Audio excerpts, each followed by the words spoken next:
Hello, everyone. Namaste. Welcome back to Mindful Serenity Yoga with Nancy. And today we're going to continue answering questions from my trusty jar over here, full of questions that I have collected from other people that have been posed to me or that have been posed to other people. Questions I've found of interest myself. So I've just collected questions. This probably reaching the 70th question that I've ever answered this way, and I do it, like I've said before, to assimilate my own learning, to determine how much I've grasped and made sense of. Because learning is not an exterior venture, though it seems to be. I read a lot of scripture and I read a lot of texts from all different religious sects and from dogmas and doctrines, as well as poetry and philosophy and psychology and science. Very much the quantum science is of great interest to me as I progress along this route. But I know the real learning is inside. All these things that I gain from the external world just help to point me inward to the true learning, to the true wisdom that is within every single one of us, should we venture to go inward to find it. Anyway, how I venture off the topic. Today we're going to answer a question then. I am going to reach into my jar and pull out a question. Let's hope it is something that's not too challenging. Got my grocery list on the back, so must have wrote this one. What is love? Why can I not find a love that lasts? What is love? Why can I not find a love that lasts? I'm actually not sure where that question came from. I think it was asked to me by a loved one. I'm going to put my timer on. So we shall begin. I'll press the timer for 10 minutes. I'm going to take a deep breath and anchor myself so that what comes out of me is not just ego mind that is so prevalent still in me that wants to pretend that it knows everything. What is love, and why can I not find a love that lasts? There is this idea of love very prevalent in our society, and I wrote an article for it once for a magazine. And the idea of love we have is what I termed romantic love or fairy tale love, which is this notion that there is a special person in the world for us that will help us to feel complete. We are like puzzle pieces, and we're just looking for that other puzzle piece that fits just right into our grooves. And most of us have this ideation, we're brought up with this ideation that we can have a special love with an individual like that. Of course, we have other types of love too that we buy into in this society, the love of our children, the love of our pets, the love of our friends, the love of our co-workers, etc., etc., the love of things, the love of nature, the love of certain experiences, the love of God, what we so often erroneously perceive as God. So this idea of love then is an idea. It is a romantic notion that such a special person exists. And special relationships are often talked about in a very famous book, not a very famous book, but it should be a very famous book, A Course in Miracles, which was written in the 70s, I believe, transcribed by an atheist, by the way, psychologist from Columbia University who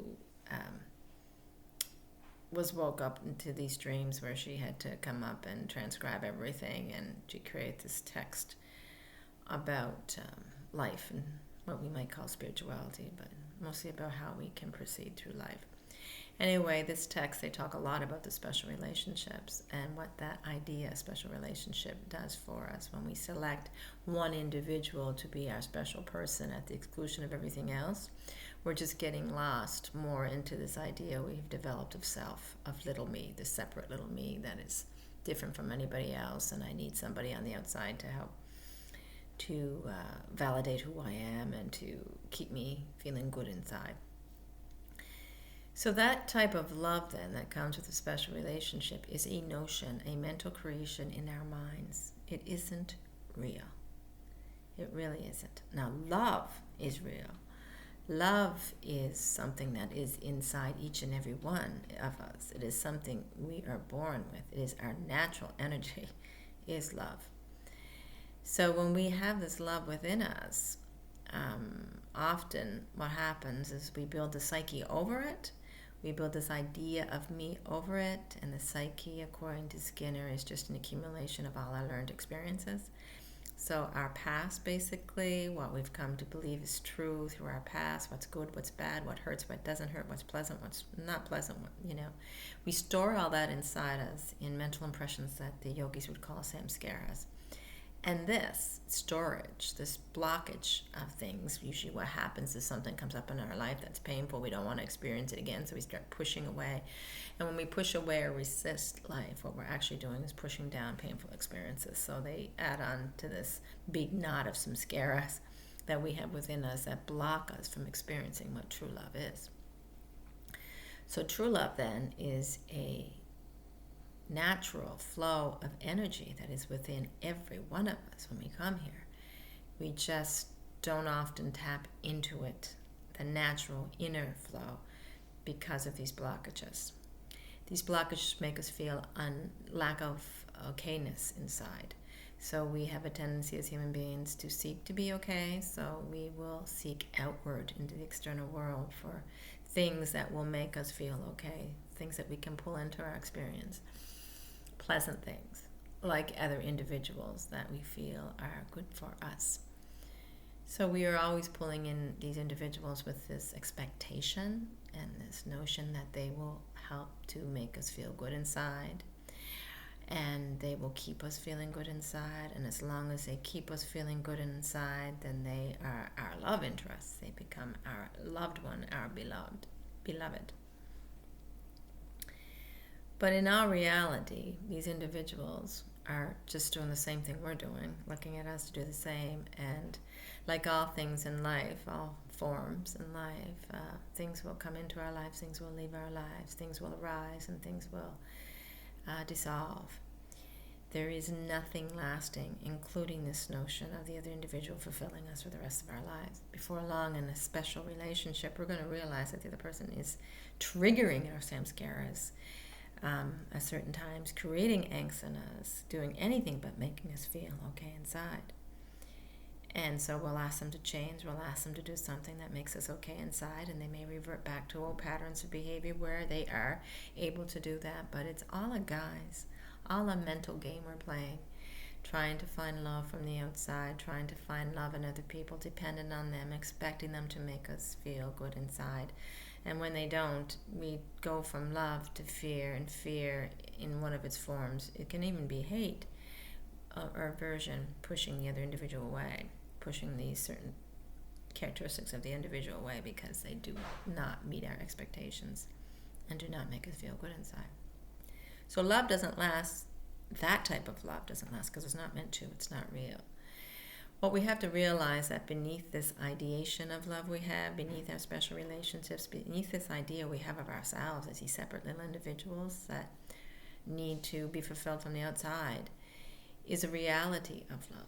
It's the reality of our inner energy, our inner essence, which is pure love because it comes from God. And again, we have these notions of what God is, and in order to truly understand God, we need to put away those notions and just experience that energy of love that is within us.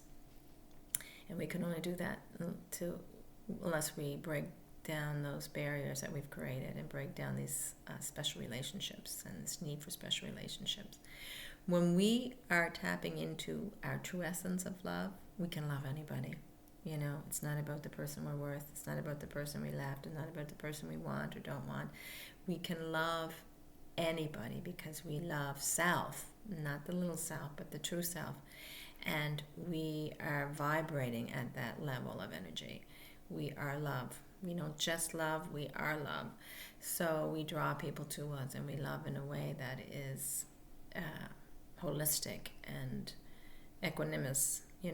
There's no one left out. It's all inclusive. You can still have special relationships. You can still have, love your family, love your friends, love your partner, and all that. But it's not going to matter what they do or how they feed us. It's just going to be love being fed by love, which is an inner game, not an exterior game, not dependent on another person to make that open.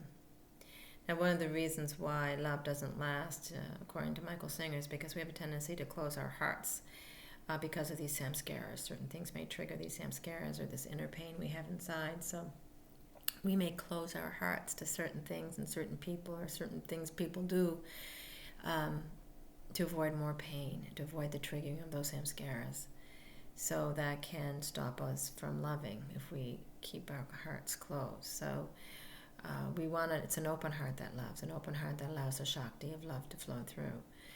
So we need to avoid closing our hearts to anyone or anything, and allow all to be just as it is, without expectation or without this notion that it should or shouldn't be, or is good, bad, right, wrong. It just is what it is. We just are what we are. And this notion of love can be carried through us and from us when we really accept the suchness of our own beingness, which is pure love, and the suchness of the being of others. And just love life and love being this active participant in this amazing experience we have of life, without our notions and our preferences, and with an open heart.